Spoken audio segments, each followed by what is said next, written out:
This is MacVoices TV. MacVoices TV is brought to you by Drobo. Hard drives fill up and wear out. A single hard drive failure can lose your data. Not with Drobo. Drobo provides the best data storage experience ever. For tips on using Drobo in your home or office, visit drobo.com/tips and facts. Hi, I'm Chuck Joyner, and this is MacVoices TV in San Francisco at Macworld 2011. We're back in the Otherworld Computing booth talking to Chris Haeffner of Otherworld Computing about their new media solution, I guess Media Center Solution. Media Center Solution. Media Center Solution. Chris, welcome to MacVoices TV. Hi, thank you. Okay, so a lot of us have been playing with different media center setups. We've been cobbling our own together, trying to make it work, and running into a lot of problems that you're already familiar with, and a lot of our listeners and viewers are too. What have you brought to the table to help me out? Well, that's exactly the point, actually. What we've really tried to do here is bring all these different components, bring them together, have them ready for you, and try to streamline it as much as possible. So, because there's a lot out there, and it's overwhelming. You have kids, you can't spend time on this stuff.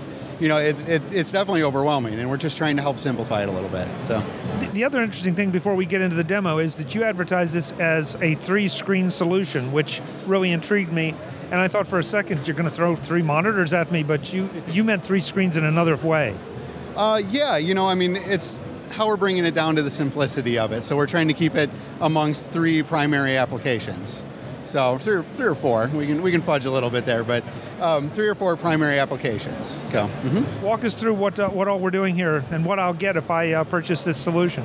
Okay, well, first of all, you're going to be getting a QX2 storage solution, because when you start to deal with video, it builds up in size for sure. So, now the second thing you're going to be getting is a Blu-ray drive, a Blu-ray reader, so which is actually down in there.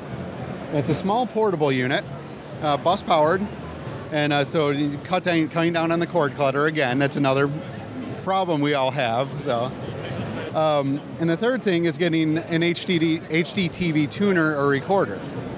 So, and that's going to come into play with the Elgato ITV HD or the Elgato ITV Hybrid. These are cool little units. I can dig the small one out of my pocket too. It's incredibly tiny. So, once again, keeping it all small and portable.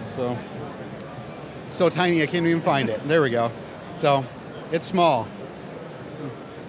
And they'll just plug right into the back of your Mac Mini. So. That's basically a USB key size device. It is, exactly. So, and the last thing we're doing, we're pre-setting all the software you're going to need to do this, pre-linking all the different locations, so it's sort of pretty much it's already set with the roadmap, knowing where to look for your videos. So you do a backup. The converting program already knows where to look for that backup.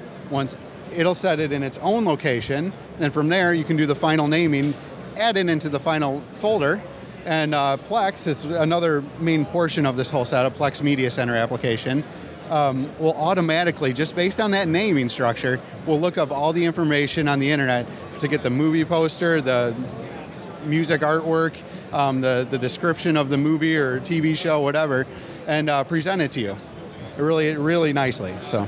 Okay. I'm a little surprised to not see an Apple TV in this solution. Any particular reason? Well, there's some of us that we like our video, I guess, and we like it to be full quality, more closer to the Blu-ray spectrum of it, so not limited to 720. But we also still like to be able to use this media on whatever devices we want, and which we'll get into a little bit later. So, okay, let's go. Okay, so you can see on the desktop here, and I'll get the ITV remote out of the way there.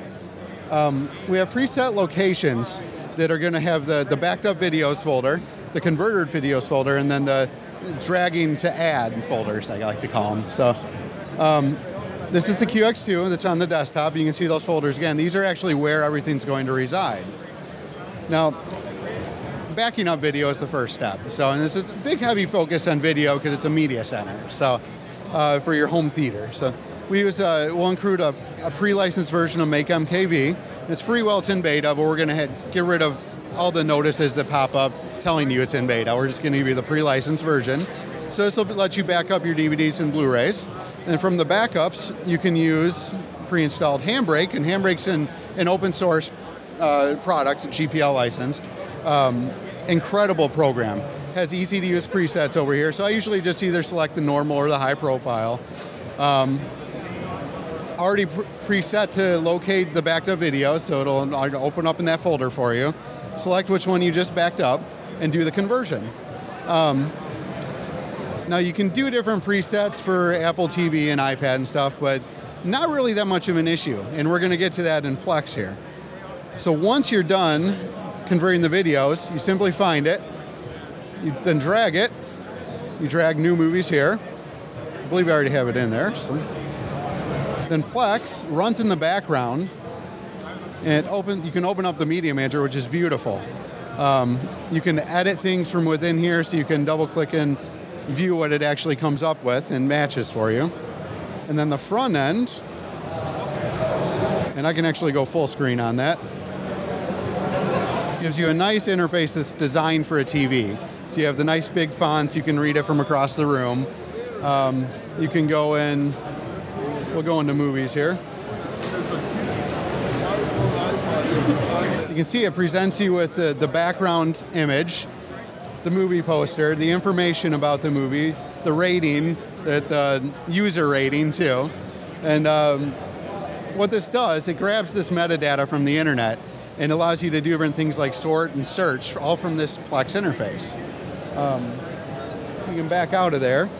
Plex will automatically link in. It's another thing we're presetting, the iTunes library, to be stored on that QX2, because I mean your library is going to grow once you start doing this and getting into it. So you can see music. You'll have to forgive me, I only added one artist in here. So you can go in there, comes up with the artwork again, all right there for you. You start playing it, gives you a nice interface, tells you what's coming up next even. So it should be said that, and you haven't mentioned it yet, you're running Plex off of a keyboard, but it works just fine with an Apple remote. Yes, it works just fine with an Apple remote. And actually, in this case, we run out of space on the counter, so I'm actually running it off the iMac, but the main focus is the Mac Mini. And part of this will actually upgrade your RAM as well. So you're getting a hardware upgrade from this too. So, And cool thing about Plex, and similar to the Apple TV, you can download plugins such as Netflix, YouTube, Vimeo, Pandora, all the good online content sources, and just access them from here. So I mentioned viewing and getting your media on different apps like your iPhone or iPad. That's another big portion that comes into play here. Now we've installed a couple different server portions of applications. One is called Mobile Mouse, and it lets you use your iPad, your iPhone, your iPod Touch as a mouse and keyboard, and even like launch applications from that device too.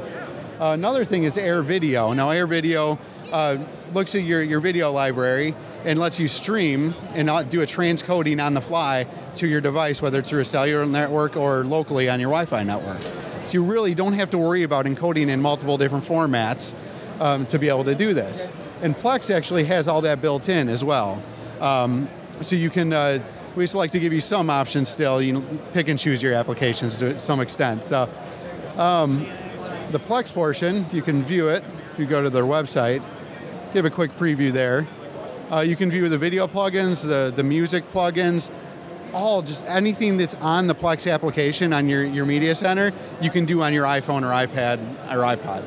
So really cool. We really tried to tie it all together with the recording of your satellite TV or your cable TV, be able to export from that into Plex. You know, we're really just trying to tie everything together. So. Okay, now that was one of the things I want to ask, because the iTV HD or the iTV Hybrid is a key component of this, because we still have things that we can't get through Netflix and we may not have purchased. We want to see live TV or recorded live TV perhaps. Yeah. And I know where I live, Comcast did some jiggling of things and it really made it a little bit difficult. How does the ITV HD address that? Well, the cool thing about the ITV HD is you would think HDMI would be the way to go, you know, one cable solution, but there's networks run encryption on things. Now, what Elgato did, they went with the component connections. So it's an analog connection, but still HD. So, I mean, the quality is still there, not quite for the full potential as HDMI, in my humble opinion anyway, but it's still HD and it's still really, really, really good quality. So they've really simplified this to make it work with any satellite receiver or cable receiver. So, So how am I operating the recordings are out of that, or is it a situation where they just drop into Plex automatically for me? You can preset them within the ITV application to go to certain locations, and there's different things with metadata that you can do and fine tweaking, and which we're trying to take care of some of that, so it's all preset for you, but it's going to vary on what you record too. So, but it should automatically go to a certain location and be recognized, all within Plex. So, it's an intriguing idea to take a lot of things that are out there, pull them together, organize them, perhaps automate them a little bit. It's a daunting task, too. Yeah. Take it from somebody who's tried it. Yes, I know. And that's why I was really excited to see this, and especially coming from OWC, I mean, that brings a lot of credibility to the table right away. Yeah. Yeah, like I said, I mean, we're really just trying to streamline this process, and then we realize it's a very daunting task, and it can consume a lot of time if you let it, and we're just trying to make it as simple as possible so any end user can do it.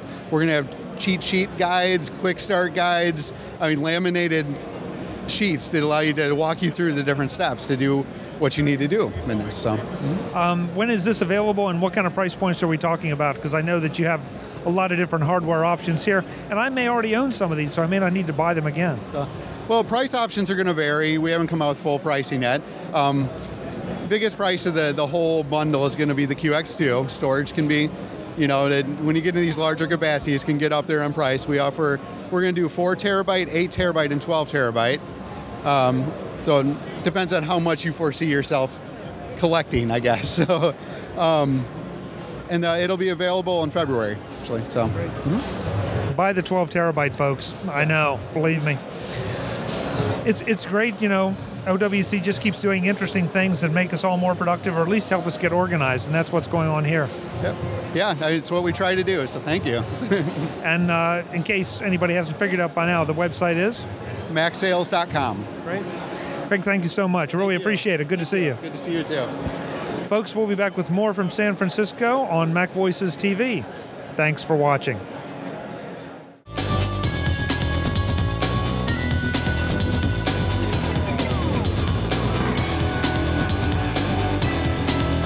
MacVoices TV is part of the MacVoices Group and a member of Mac Level 10.